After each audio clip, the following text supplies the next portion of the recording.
ഒരു നിമിഷം ദൈവത്തിൻ്റെ കരങ്ങളിലേക്ക് സമർപ്പിക്കുന്നു. നിങ്ങൾക്ക് വേണ്ടി പ്രാർത്ഥിക്കുന്നു.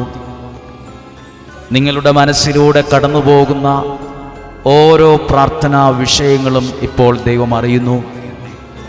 നിങ്ങളുടെ കുടുംബത്തിൻ്റെ ഇപ്പോൾ കടന്നു പോകുന്ന അല്ലെങ്കിൽ ഇപ്പോൾ ആവശ്യമായിട്ടുള്ള ആ ഒരു സാഹചര്യം എന്താണോ, ഏത് കാര്യത്തിലാണോ ദൈവത്തിൻ്റെ ഒരു ഇടപെടൽ നിങ്ങൾ മനസ്സുകൊണ്ട് ആഗ്രഹിച്ച് പ്രാർത്ഥിക്കുന്നത്, ഏത് കാര്യത്തിന്മേലാണോ ഒരു വിടുതൽ ആഗ്രഹിക്കുന്നത്, ആ മേഖലകളിൽ ദൈവത്തിൻ്റെ വലിയ പ്രവൃത്തികൾ, അത്ഭുത ഇടപെടലുകൾ സംഭവിക്കുവാൻ വേണ്ടി പ്രാർത്ഥിക്കുന്നു.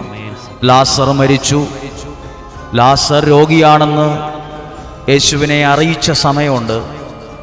യേശുവിൻ്റെ അടുത്ത് ചെന്ന് പറഞ്ഞു, നിൻ്റെ സ്നേഹിതൻ രോഗമായി വളരെ സീരിയസായി വീട്ടിലുണ്ട്, വളരെ അത്യാസന്ന നിലയിലാണ് എന്ന് പറഞ്ഞപ്പോഴും യേശു അതിനെ പ്രതികരിച്ചില്ല. യേശു വന്നില്ല. ലാസർ മരിച്ചു. 1 ദിവസം, 2 ദിവസം, 3 ദിവസം കഴിഞ്ഞു. 4-ാമത്തെ ദിവസം ലാസറിൻ്റെ ആ ഒരു ഭവനത്തിലേക്ക് യേശു വരുന്നത് ഒരു തരത്തിൽ ചിന്തിച്ചാൽ, എന്തുകൊണ്ടാണ്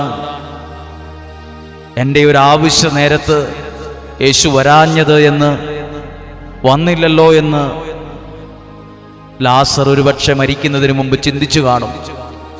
അറിയിച്ചിട്ടും വന്നില്ലല്ലോ, ഒരുപക്ഷെ നിങ്ങളും പ്രാർത്ഥിച്ചിട്ട് ഉത്തരം കിട്ടിയില്ലല്ലോ, ദൈവം ഇടപെട്ടില്ലല്ലോ, അതുകൊണ്ട് പ്രാർത്ഥന നിർത്തിയേക്കാം എന്നൊക്കെ ആയിരിക്കും നിങ്ങളും ചിന്തിക്കുന്നത്. എന്നാൽ ആ ഭാഗം വായിക്കുമ്പോൾ ഒരു കാര്യം അറിയാൻ പറ്റും. ലാസറിനെ യേശു മറന്നതുകൊണ്ടല്ല വരാതിരുന്നത്, മറന്നതുകൊണ്ടല്ല. ലാസറിനെ കുറിച്ച് ഒരു വലിയ ദൈവ പദ്ധതി ആ മനസ്സിലുണ്ടായിരുന്നത് കൊണ്ടാണ്.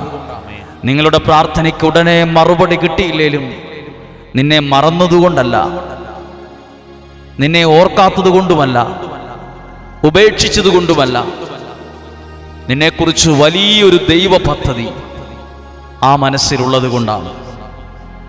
ആ മേഖലകളിൽ ഒരു വിടുതൽ സംഭവിച്ചിരിക്കും. എല്ലാവർക്കും വേണ്ടി ഈ നിമിഷങ്ങളിൽ ഒന്ന് പ്രാർത്ഥിക്കുന്നു. നമുക്കൊരു നിമിഷം പ്രാർത്ഥിക്കാം. പരിശുദ്ധാത്മാവേ, പെന്തക്കോസ്തയ്ക്ക് ഒരുക്കമായി അടുത്ത ഒരുക്കം നടത്തുന്ന ശുശ്രൂഷകൾ ധാരാളമുള്ള ഒരു സമയമാണ്.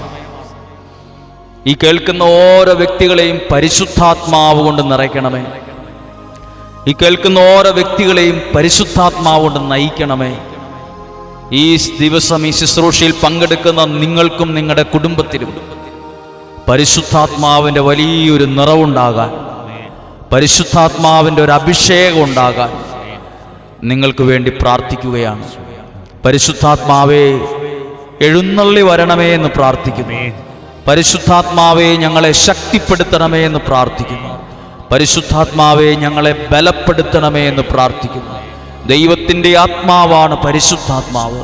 ദൈവത്തിൻ്റെ ആത്മാവേ, ഇറങ്ങി വരണമേ. ഈ കുടുംബങ്ങളിൽ വരണമേ, ഈ മാതാപിതാക്കളിൽ വരണമേ, ഈ കുഞ്ഞുങ്ങളിൽ വരണമേ, ഈ സഹോദരി സഹോദരന്മാരിൽ നിറയണമേ. പരിശുദ്ധാത്മാവെ, പ്രാർത്ഥിക്കുന്ന ഈ നിമിഷങ്ങളിൽ പരിശുദ്ധാത്മാവിൻ്റെ നിറവ് ഈ വീടുകളിലും ഈ വാഹനത്തിലും ഈ നിയോഗങ്ങളിലുമെല്ലാം നിറയുവാൻ ഇപ്പോൾ പ്രാർത്ഥിക്കുന്നു.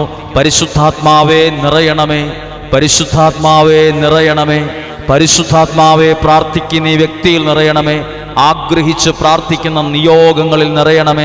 പരിശുദ്ധാത്മാവെ, വലിയ മാനസാന്തരങ്ങൾ ഉണ്ടാകണമേ. പരിശുദ്ധാത്മാവെ, വലിയ ദൈവപ്രവർത്തികൾ ഉണ്ടാകണമേ. പരിശുദ്ധാത്മാവെ, ശക്തിപ്പെടുത്തുന്ന അനുഭവങ്ങൾ ഉണ്ടാകണമേ. പരിശുദ്ധാത്മാവെ, ഞങ്ങളെ ബലപ്പെടുത്തണമേ. പരിശുദ്ധാത്മാവെ, ഞങ്ങളെ ശക്തീകരിക്കണമേ. പരിശുദ്ധാത്മാവെ, ഞങ്ങളുടെ കുടുംബങ്ങളെ നവീകരിക്കണമേ. Hallelujah, hallelujah, hallelujah. കർത്താവേ, പരിശുദ്ധാത്മാവിൻ്റെ വലിയൊരു അഭിഷേകത്തിനായി, സ്ലീഹന്മാരിൽ നിറഞ്ഞ അതേ ആത്മാഭിഷേകത്തിനായി ഇപ്പോൾ ഞങ്ങൾ പ്രാർത്ഥിക്കുന്നു. പരിശുദ്ധാത്മാവേ, ഞങ്ങളെ ശക്തിപ്പെടുത്തണമേ, ഞങ്ങളെ ബലപ്പെടുത്തണമേ, ഞങ്ങൾ അഭിഷേകം ചെയ്യണമേ എന്ന് പ്രാർത്ഥിക്കുന്നു. പരിശുദ്ധാത്മാവിനെ കുറിച്ചാണ് ഇന്ന് ദൈവവചനത്തിലൂടെ പ്രാർത്ഥനയോടെ നിങ്ങളോട് സംസാരിക്കുന്നത്.